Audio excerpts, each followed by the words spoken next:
Friends, welcome to optimistic studies. Chhattisgarh food inspector 2022 भर्ती परीक्षा के फ्री क्रैश कोर्स में आप सभी का स्वागत है। आज का हमारा टॉपिक है छत्तीसगढ़ खाद्य एवं पोषण सुरक्षा अधिनियम 2012। आज ये पार्ट 1 है। यदि आप चैनल पे न्यू हैं तो चैनल को सब्सक्राइब कर लीजिए और बेल नोटिफिकेशन को ऑन रखिए, जिससे हम जो भी वीडियो डालें आप तक पहुंचती रहे। तो चलिए आज का सेशन स्टार्ट करते हैं।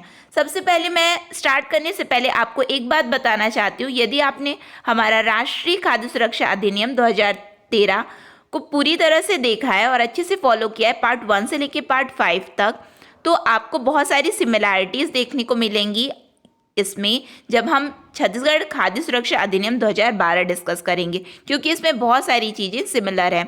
ठीक है, तो चलिए स्टार्ट करते हैं। सबसे पहले ये है कि यह राजपत्र में प्रकाशित कब हुआ। आप यहाँ ध्यान देंगे कि हम अभी ये बात नहीं कर रहे हैं कि यह अधिसूचित कब हुआ, हम अभी बात कर रहे हैं कि यह राजपत्र में प्रकाशित कब हुआ। तो उसकी डेट है 18 जनवरी 2013। ठीक है, फिर उसके बाद ये है कि ये भारत गणराज्य के 63वें वर्ष में आया। 63वें वर्ष मतलब 63rd रिपब्लिक डे में, है ना। फिर उसके बाद अध्याय, धाराएं और अनुसूचियों का यहाँ क्रम है 14, 34, 2। ठीक है, और यही यदि हम अपना राष्ट्रीय खाद्य सुरक्षा अधिनियम देखें तो वहाँ अधिसूचना का डेट था 10 सितंबर, है ना, 2013, और ये 63 की जगह 64 था। और अध्याय, धाराएं और अनुसूचियों का क्रम क्या था हमारा 13, 45 और 4। इसको थोड़ा आप लोग याद रखेंगे, है ना।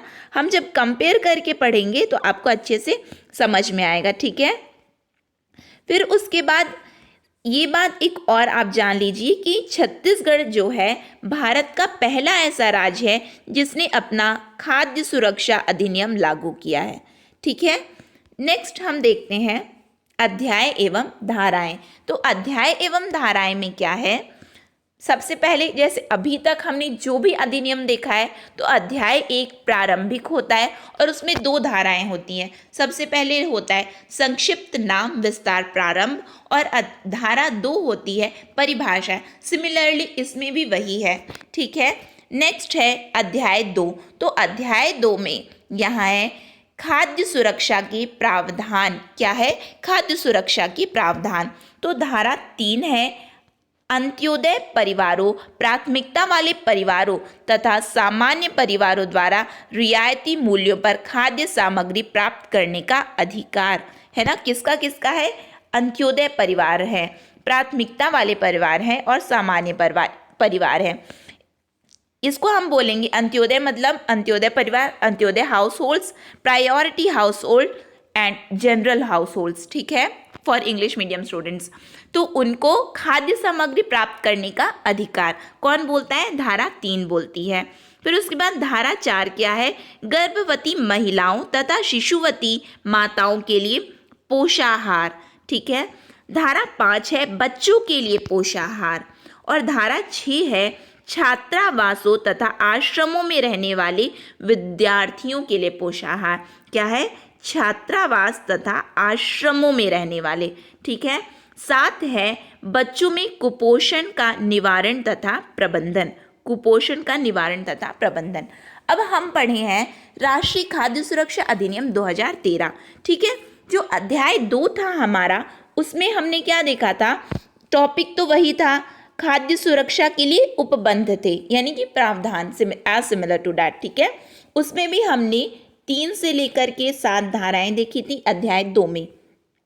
यहाँ देखिए, ये यहाँ स्पेसिफाई किया है अंत्योदय, प्राथमिकता और सामान्य परिवार, और उसमें क्या था, सबसे पहले टीपीडीएस के अधीन आने वाले, किसमें, टीपीडीएस के अधीन आने वाले। याद रखना है ना, कंपेयर करके हम पढ़ रहे हैं। अभी तो आप केवल जनरली जान गए कि क्या क्या होता है, लेकिन आपको याद कैसे अब करना है, दोनों में अंतर भी पता रहना चाहिए ना।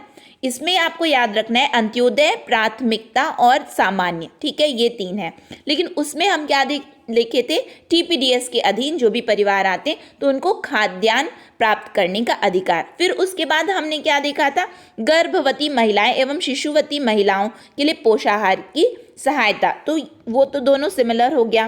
फिर हम उसमें 5वें में बच्चों के लिए देखे थे तो इसमें भी वही हो गया, लेकिन उसमें हम 6 में क्या देखे थे, कुपोषण देखे थे, है ना। हम 6 में क्या देखे थे, कुपोषण वाला देखे थे। लेकिन आपको ये याद रखना है कि छत्तीसगढ़ वाले में धारा क्रमांक 6 और धारा 6 में छात्रावास तथा आश्रमों में रहने वाले विद्यार्थियों के लिए पोषाहार की व्यवस्था है, ठीक है, विद्यार्थियों के लिए। फिर उसके बाद 7 में इसमें क्या है, बच्चों में कुपोषण। उसमें 6 में कुपोषण था, इसमें 7 में कुपोषण है, ठीक है। क्लियर हो रहा है आपको। नेक्स्ट हम देखते हैं, नेक्स्ट है हमारा अध्याय 3। तो अध्याय 3 में क्या है, विशेष समूहों के लिए पात्रता। विशेष समूहों के लिए पात्रता में क्या है, धारा 8 में विशेष समूहों के लिए पात्रताएं और 9 में है आपात अथवा आपदा प्रभावित व्यक्तियों के लिए पोषाहार। यानी कि जहाँ पे कोई भी डिजास्टर्स आ जाते हैं तो वहाँ पे भी जो खाद्यान्न उपलब्ध कराते हैं, तो वो जैसे छत्तीसगढ़ सरकार यदि अपने राज्य में कहीं पे आपदा आई है तो यदि खाद्यान्न उपलब्ध कराती है तो वो कौन सी धारा के अंतर्गत उपलब्ध करवाएगी, धारा 9 के अंदर, ठीक है। नेक्स्ट देखते हैं हम अध्याय 4। तो अध्याय 4 में क्या है, भूख की दशा में तत्काल राहत। तो भूख की दशा में तत्काल राहत में इसमें क्या है देखते हैं। तो धारा 10 क्या बोलती है, भूख की दशा में राहत प्रदाय करने हेतु मार्गदर्शिका। फिर 11 है भूख की दशा में राहत प्रदाय करने का स्थानीय निकायों का उत्तरदायित्व। किसका उत्तरदायित्व है, स्थानीय निकायों का, ठीक है। फिर 10, 11, 12 में क्या है, भूख से तत्काल राहत। यानी कि यदि भूख से कुछ रिलेट करेगा तो आपको ये याद रखना है कि वो अध्याय 4 में है और 10 से लेकर के 12 तक है। और एक बार और मैं आपको यहाँ बताना चाहती हूँ, ये आपका जैसे कि पार्ट 2 ऑफ द सिलेबस है आपका, तो अधिनियम है। तो लेकिन आप ये बात हमेशा अपने दिमाग में बैठा के रखना कि धारा टॉपिक से है ना, कि धारा नंबर इसमें धारा 10, धारा 11 में, यानी कि कुछ भी धारा, उससे बहुत कम क्वेश्चन पूछते हैं। ऐसा नहीं कि पूछे नहीं जाएंगे, बिल्कुल पूछे जाएंगे, लेकिन आप लोग इसमें रट्टा नहीं मारना कि धारा में ये है, इस धारा में ये है, उसके अंदर क्या है ये आप लोग ज़्यादा फोकस करना, ठीक है। नेक्स्ट देखते हैं हम अध्याय 5। तो अध्याय 5 में क्या है, राज्य सरकार की योजनाएं। या राज्य सरकार की योजनाएं में क्या है, धारा 13। धारा 13 में क्या है, पात्रताओं की प्राप्ति हेतु योजनाओं का क्रियान्वयन, ठीक है। योजनाओं का क्रियान्वयन यानी कि छत्तीसगढ़ राज्य की अब योजनाएं हैं तो उनका क्रियान्वयन होना चाहिए, ठीक है। नेक्स्ट है अध्याय 6। अध्याय 6 में क्या है, राज्य सरकार का वित्तीय उत्तरदायित्व। वित्तीय उत्तरदायित्व में ये कौन सी धारा के अंतर्गत आएगा, धारा 14 में, ठीक है। राज्य सरकार का वित्तीय उत्तरदायित्व। अब आप लोग याद कीजिए कि हम लोग जब नेशनल फूड सिक्योरिटी एक्ट 2013 देखे थे तो हम देखे थे खाद्य सुरक्षा भत्ता, और वो भत्ता कौन दी थी, राज्य सरकार दी थी, है ना। तो वो राज्य सरकार जो भत्ता दी थी हम लोगों को, तो हम लोग कौन सी धारा में देखे थे वो भत्ता, अध्याय 3 में देखे थे हम लोग। और वो भत्ता कौन सी धारा के अंतर्गत दी थी, धारा 8 के अंतर्गत दी थी, ठीक है। वित्तीय उत्तरदायित्व से रिलेट हम यहाँ पे कर रहे हैं, ठीक है। तो यहाँ पे जो छत्तीसगढ़ खाद्य सुरक्षा अधिनियम है वो अध्याय 6 में बोलती है राज्य सरकार की वित्तीय उत्तरदायित्व, लेकिन जो राष्ट्रीय खाद्य सुरक्षा अधिनियम 2013 है वो बोलता है धारा 8 में खाद्य सुरक्षा भत्ता। कंपेयर करके बताई हूँ, कंफ्यूज मत होना। नेक्स्ट है हमारा अध्याय 7। अध्याय 7 क्या बोलता है, अंत्योदय परिवारों, प्राथमिकता वाले परिवारों तथा विशेष कमजोर सामाजिक समूहों की पहचान। यहाँ पे पहचान करने की बात हो रही है, ठीक है। तो पहचान कौन से में है, धारा 15 में क्या है, परिवारों तथा विशेष रूप से कमजोर सामाजिक समूहों की पहचान के संबंध में मार्गदर्शिका जारी करने हेतु राज्य सरकार की शक्ति। फिर उसके बाद 16 में है अंत्योदय, प्राथमिकता तथा सामान्य परिवारों की सूची का सार्वजनिक क्षेत्र में प्रदर्शन, है ना। ये हम लोग देखे थे, देखिए जब हम अध्याय 4 देखे थे राष्ट्रीय खाद्य सुरक्षा अधिनियम का, तो उसमें हम लोग देखे थे पात्र गृहस्थियों की पहचान, है ना, पात्र गृहस्थियों की पहचान, जब हम उसमें देखे थे तो 9 से लेकर के 11 तक देखे थे। आपको याद होगा या नहीं होगा तो आप देख लेना, है ना। तो 9, 10, 11 था, किसमें, अध्याय 4 में था ये सब, ठीक है। तो सबसे पहले हम कैसे याद किए थे कि टीपीडीएस के लिए जन समुदाय को लाना देखे थे, फिर उसके बाद जन समुदाय को तो ला लिए थे, लेकिन फिर राज्य सरकार क्या की थी, पूर्विकता प्राप्त गृहस्थियों की पहचान की थी, है ना, पूर्विकता प्राप्त गृहस्थियों की पहचान की थी। फिर क्या की थी, 11 में सूची का प्रकाशन कर दी थी।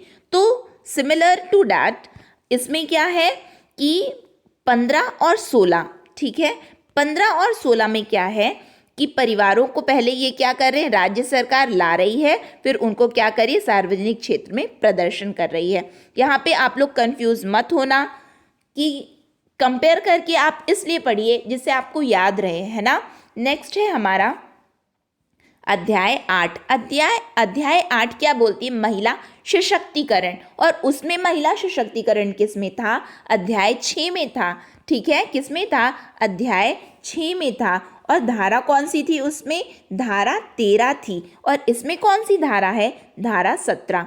सिर्फ उस जैसे उसमें था कि यदि राशन कार्ड 18 वर्ष से अधिक की महिला के नाम पर या वरिष्ठ महिला के नाम पर राशन कार्ड होना चाहिए, और यदि वो महिला नहीं है तो पुरुष के नाम पर राशन कार्ड बन जाएगा। फिर जब वो बालिका जब 18 वर्ष की हो जाती है तो उसके नाम पर वो ट्रांसफ़र हो जाएगा। बस सेम है, बस इतना याद रखना कि यहाँ अध्याय 8 और 7, 8 और 17 है किसमें, छत्तीसगढ़ वाले में, लेकिन राष्ट्रीय वाले में 6 और 13 है, ठीक है, याद रहेगा ये 6, 13, 8, 17। नेक्स्ट देखते हैं हम अध्याय 9। अध्याय 9 में क्या है, स्थानीय निकायों की भूमिका, ठीक है। तो इसमें अध्याय 9 में धारा 18 है। धारा 18 क्या बोलती है, स्थानीय निकायों की भूमिका, ठीक है, 9 से 18 आप रिलेट कर सकते हैं।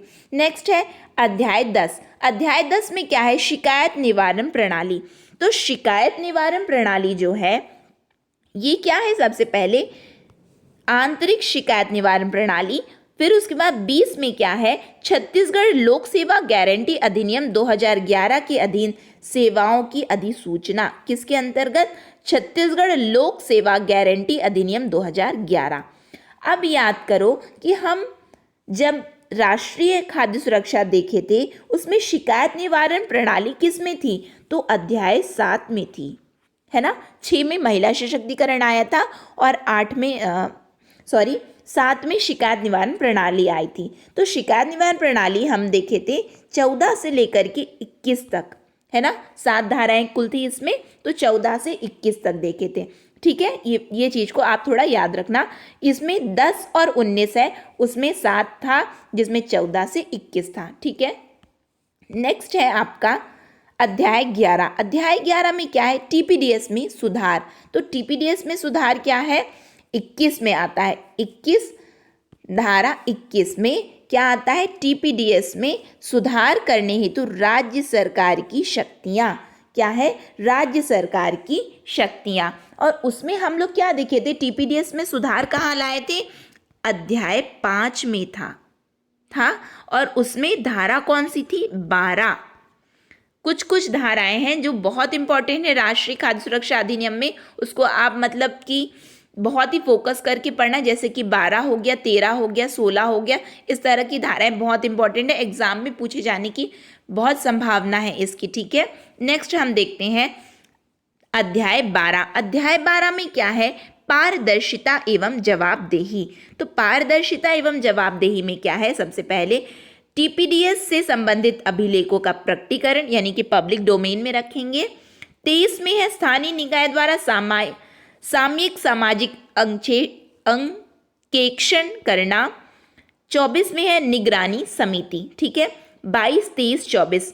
फिर अब राष्ट्रीय वाले में हम क्या देखे थे कि पारदर्शिता एवं जवाबदेही 11 में थी, किस में थी, 11 में थी, ठीक है, जिसमें 27 में पब्लिक डोमेन में रखे थे, 28 में सोशल ऑडिट करवाए थे और 29 में सतर्कता समितियों का गठन हुआ था, ठीक है।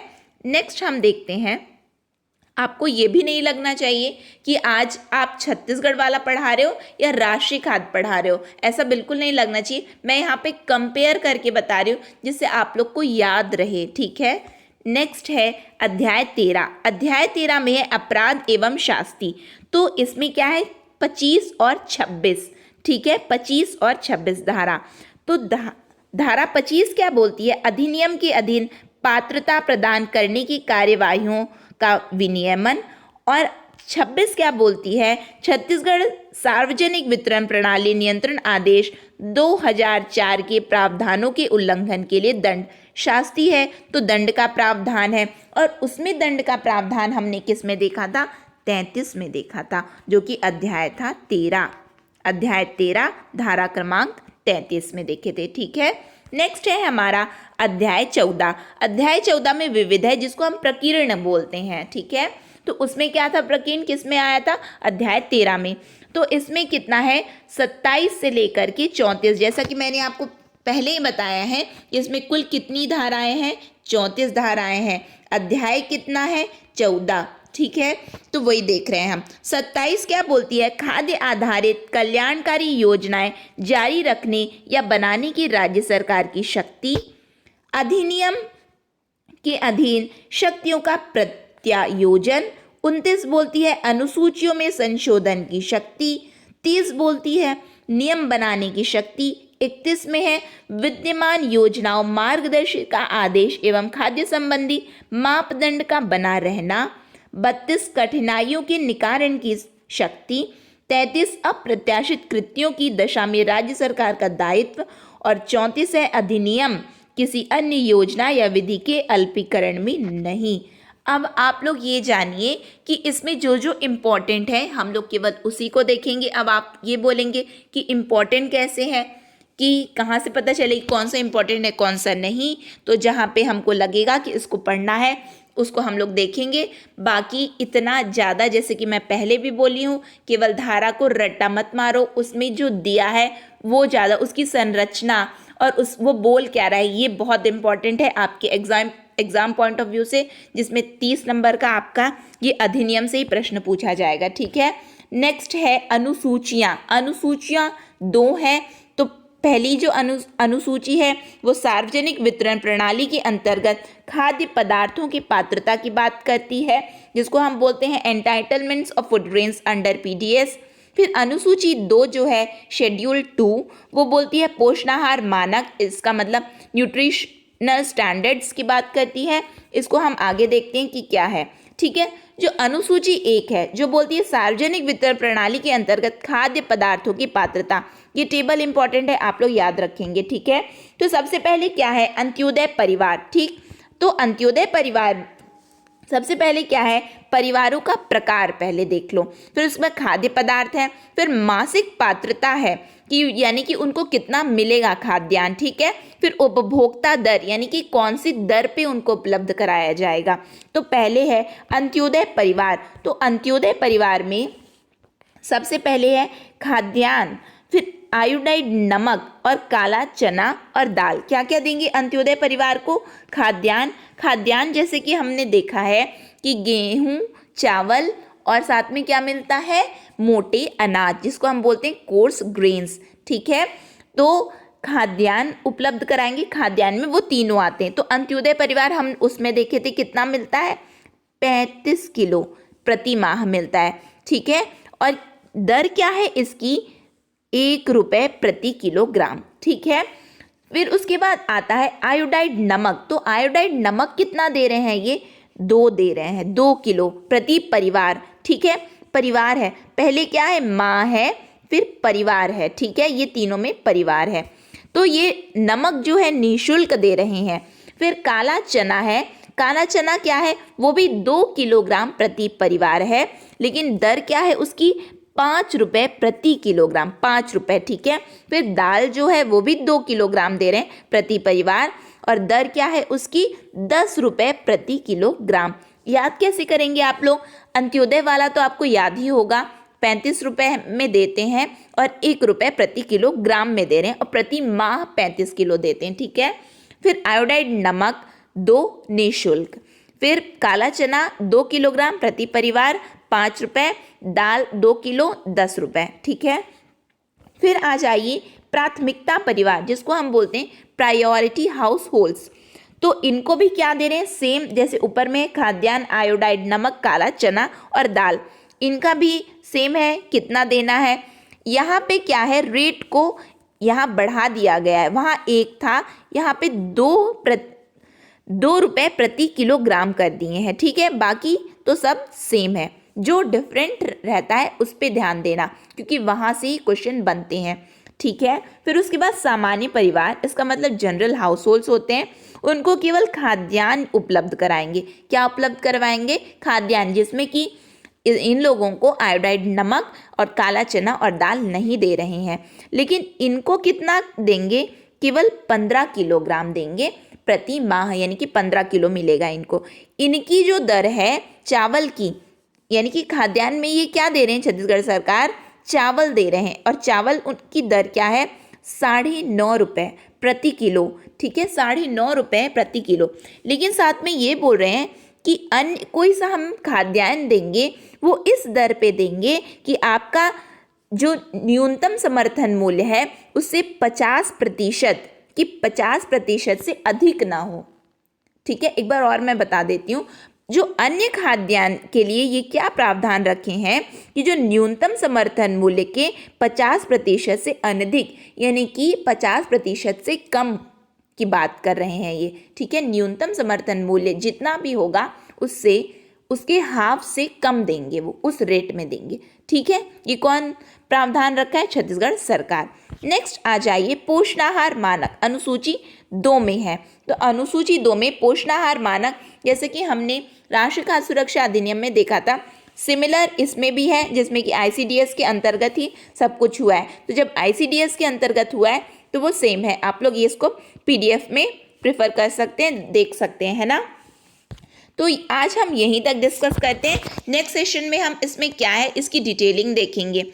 ये वीडियो आपको कैसा लगा, यदि अच्छा लगा हो तो प्लीज़ लाइक कीजिए, शेयर कीजिए ज़्यादा से ज़्यादा लोगों तक, जिससे सभी इस फ्री क्रैश कोर्स का लाभ ले सकें, और चैनल को सब्सक्राइब कर लीजिए, जिससे हम जो भी, और नोटिफिकेशन बेल को ऑन रखिए, जिससे हम जो भी वीडियो डालें आप तक पहुंचती रहे। इसकी PDF आपको हमारे टेलीग्राम चैनल, जिसकी लिंक डिस्क्रिप्शन में है, वहाँ से मिल जाएगी। नेक्स्ट सेशन तक के लिए optimistic learning. Thank you for the session.